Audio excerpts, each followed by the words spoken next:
Hello guys, मैं लगातार 2027 में होने वाली मैट्रिक गणित परीक्षा की तैयारी के तहत एक पर एक मिसाइल प्रश्नोत्तरी ला रहा हूँ।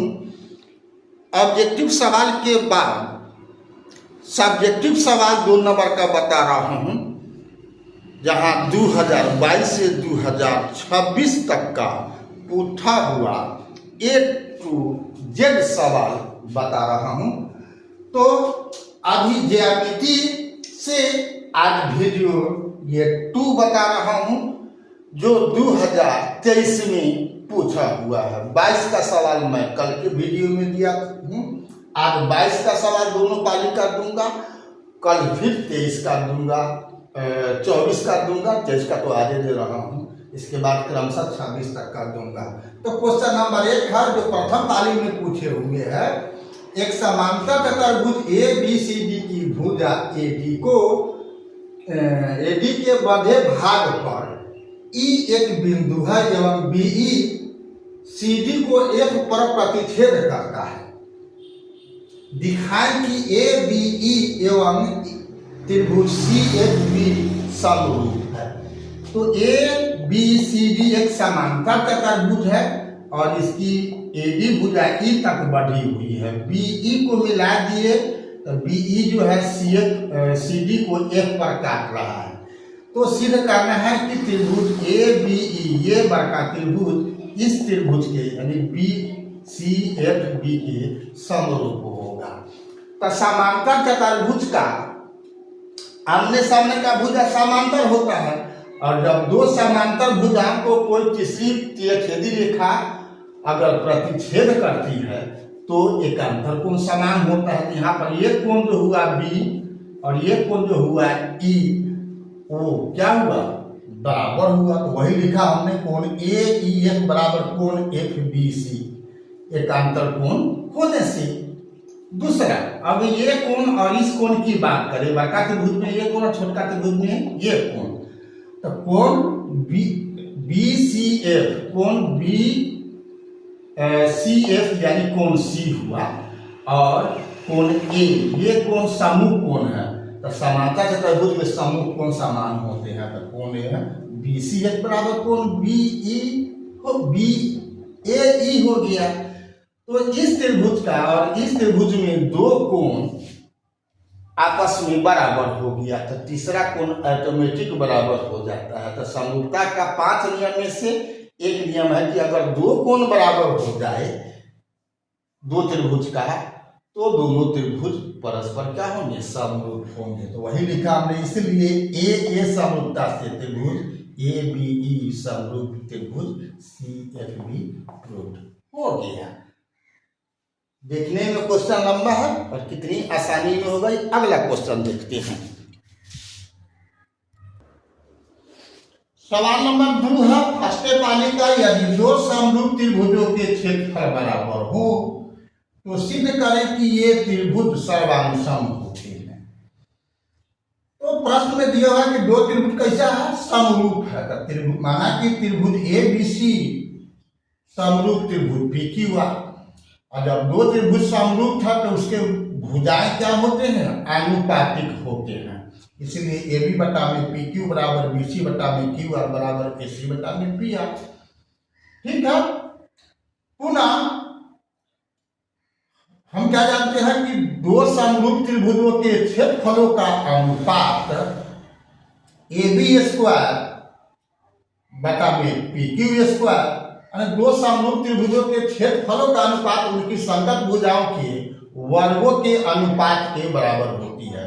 उस आधार पर एरिया त्रिभुज एबीसी बटा में एरिया त्रिभुज पी क्यू आर बराबर ए बी स्क्वायर बटा में पी क्यू स्क्वायर बराबर बी सी स्क्वायर बटा में क्यू आर स्क्वायर बराबर ए सी स्क्वायर बटा में पी आर स्क्वायर हो जाएगा। लेकिन प्रश्न में दिया हुआ है कि दोनों त्रिभुज का क्षेत्रफल क्या है, बराबर है। किंतु प्रश्न से एरिया त्रिभुज एबीसी बराबर एरिया त्रिभुज एबीसी, जब ये दोनों बराबर हो गया तो इसका भाग कितना हो जाएगा, 1। इसीलिए ए बी स्क्वायर बटा में पी क्यू स्क्वायर बराबर बी सी स्क्वायर बटा में Q R square Q R square बराबर ए सी स्क्वायर बटा में पी आर स्क्वायर बराबर 1।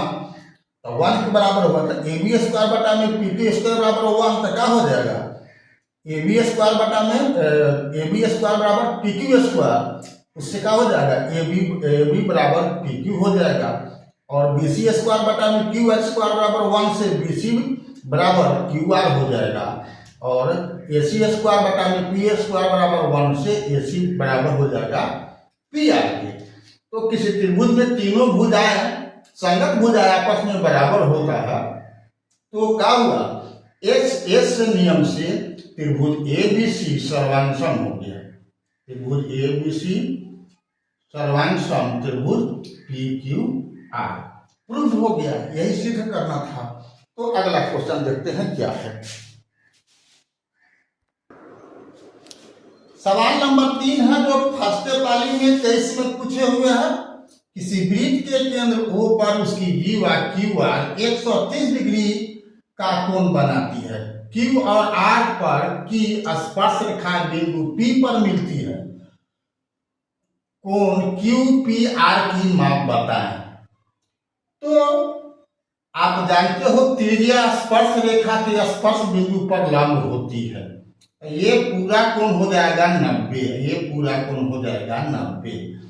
फिर आप जानते हो कि चतुर्भुज के चारों कोणों का योग 180 होता है। तो ये 90 90 हो गया 130 है।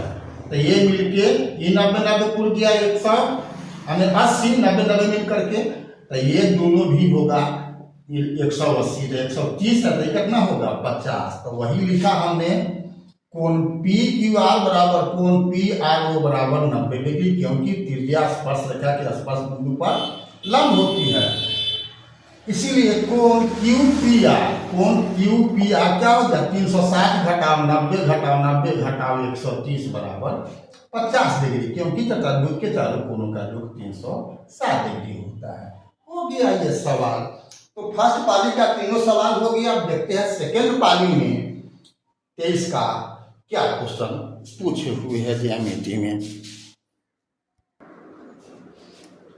क्वेश्चन नंबर 4 है ए बी सी एक समद्विबाहु त्रिभुज है जिसका कोण सी समकोण है।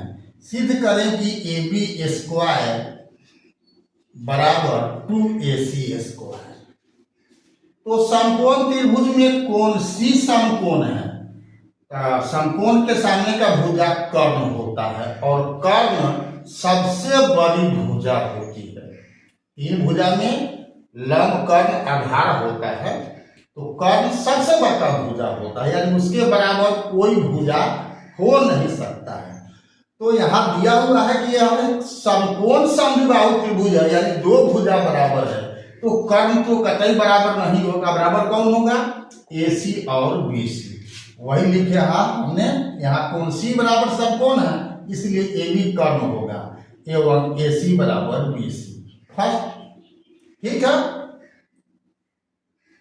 अब पाइथागोरस प्रमेय से जानते हो कि कर्ण का वर्ग अन्य दो भुजाओं के वर्गों के योग के बराबर होता है। तो यहाँ AB स्क्वायर बराबर हो जाएगा AC square plus BC square.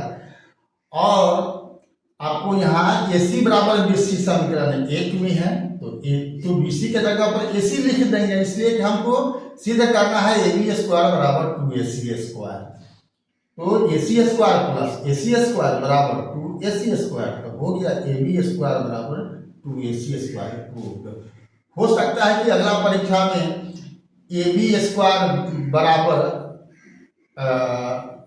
कुछ और पूछ दे कि अब AB अगर पूछ देता तो क्या हो जाएगा AB बराबर √2AC हो जाएगा। AB सिद्ध करने के लिए पूछ सकता है। AC बराबर AB बटा में √2 भी सिद्ध करने के लिए पूछ सकता है। तो यहाँ जो पूछ रहा है वो प्रूव्ड हो गया। ठीक है, आगे अगर प्रश्न बदल देता है तो जैसा रहेगा इसी आधार पर आपको सिद्ध कर लेना है। तो अगला हम 5वां क्वेश्चन देखते हैं क्या कुछ पूछे हुए हैं यहाँ पर। क्वेश्चन नंबर 5 है त्रिभुज ABC तथा त्रिभुज DEF समरूप है तथा इनके क्षेत्रफल क्रमशः 64 cm² तथा 121 cm²। यदि EF बराबर 15.4 cm तो BC की लंबाई ज्ञात करें। तो हम नियम जानते हैं, दो समरूप त्रिभुजों के क्षेत्रफलों का अनुपात उनकी संगत भुजाओं के वर्गों के अनुपात के बराबर होता है। तो यहाँ पर क्या हो गया, एरिया त्रिभुज ABC बटा में एरिया त्रिभुज DE बराबर BC स्क्वायर बटा में EF स्क्वायर हो गया। स्पष्टता 64 बटा में 121 बराबर BC स्क्वायर बटा में 15.4 का होल स्क्वायर। तो BC क्या हो जाएगा, रूट अंडर 64 गुना 15.4 गुना 15.4 बटा में 121। तो पूरे का रूट है तो 64 का वर्गमूल 8 हो जाएगा और ये 2 के बदला में 15.4 और 121 का वर्गमूल 11 होगा। 11 से कट जाएगा 15.4 1.4 से, तो 8 से गुना कर दोगे तो हो जाएगा 11.20 cm। यही आपका आंसर हो गया। छठा और अंतिम सवाल देखते हैं क्या है। तो क्वेश्चन नंबर 6 और अंतिम है। सेकेंड पाली का ही 3 गो क्वेश्चन था, फर्स्ट पाली में भी 3 गो था। तो सवाल छठा है, एक बाह्य बिंदु P से वृत्त पर खींची गई स्पर्श रेखा की लंबाई 15 cm है तथा बिंदु P की वृत्त के केंद्र से दूरी 17 cm है। वृत्त की त्रिज्या ज्ञात करें। तो आप जानते हो स्पर्श रेखा के स्पर्श बिंदु पर से जो त्रिज्या गुजरेगी वह त्रिज्या उस पर लंब होती है। हमने लिखा OM त्रिज्या है और PM वृत्त की स्पर्श रेखा है, इसलिए OM लंब PM। जब लंब होगा तो ये कोण हो जाएगा 90 और 90 होगा तो ये त्रिभुज क्या हो गया, समकोण त्रिभुज हो गया। और समकोण त्रिभुज हो गया तो पाइथागोरस प्रमेय क्या कहता है, कर्ण स्क्वायर बराबर लंब स्क्वायर, कर्ण स्क्वायर बराबर लंब स्क्वायर प्लस आधार स्क्वायर। तो ये कर्ण है और ये आपका मान के चलिए कि आधार हो गया। तो हमको कर्ण निकालना है और कर्ण दिया हुआ है और आधार हो गया, हमको ये त्रिज्या लंब हमको निकालना है। तो क्या हो जाएगा, 17 स्क्वायर में से 15 स्क्वायर घट जाएगा, उसका वर्गमूल होगा। तो रूट अंडर 17 स्क्वायर घटा 15 स्क्वायर, तब A square minus B square तो हो गया 17 प्लस 15 इंटू 17 घटाओ 15 यानी 32 गुना 2। 32 दूनी 64 का वर्गमूल 8 होगा, या इसको तोड़ दूँ तो 4 गुना 4 गुना 2 हो गया। तो 4 गुना 2 बराबर 8 cm आपको त्रिज्या की लंबाई हो गया। यही आपका आंसर हो गया। ठीक है। तो अभी तक फेसबुक और इंस्टाग्राम पर आपने BKR कुशवाहा प्रोफाइल को फॉलो नहीं किया तो फॉलो कर देना है, और यूट्यूब पर आपने सब्सक्राइब नहीं किया तो बेल आइकन दबा करके सब्सक्राइब कर देना है। फिर मिलते हैं हम 2025 22 हो गया, 23 हो गया, 24 का क्वेश्चन लेकर के आपको हम कल फिर हाजिर होंगे तीसरा वीडियो में। तब तक के लिए जय हिंद, जय जगत, जय भारत।